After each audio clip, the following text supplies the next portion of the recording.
আসসালামু আলাইকুম। আজকে হচ্ছে মসুর ডাল আর আলু দিয়ে চচ্চড়ি করব। আলু এইভাবে কুচি কুচি করে কেটে নিয়েছিলাম আর মসুর ডাল ধুয়ে নিয়েছিলাম।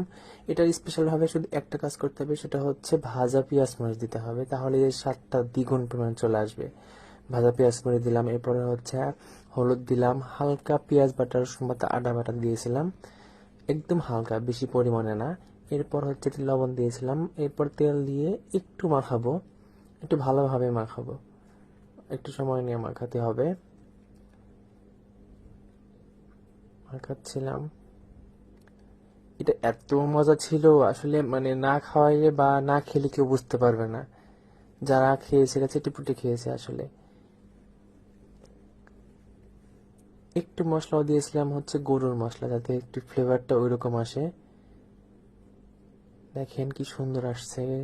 এরপর হচ্ছে 2 কাপ পানি দিয়েছিলাম। 2 কাপ পানি দিয়ে হচ্ছে হালকা আছে অনেকক্ষণ আস্তে ধীরে জাল করেছিলাম। আস্তে ধীরে রান্না করলে যে কোনো কিছু আসলে ভালো লাগে। দেখতে পাচ্ছেন একদম আস্তে ধীরে দিয়েছিলাম, অনেক সময় নিয়ে রান্না করেছিলাম। আস্তে ধীরে রান্না করলে আসলে তরকারিটা মজা হয়, যে কোনো তরকারি বা যে কোনো আইটেম। এরপরে একটু জালটা জোরে দিয়ে দিলাম, কারণ সবকিছু ফুটে ফুটে আসছে। এটা চচ্চড়ি যেহেতু, সেহেতু এর মধ্যে আরো একটু তেল এড করবো। কোনো সম্বার বা কোনো কিছু দিতে হবে না।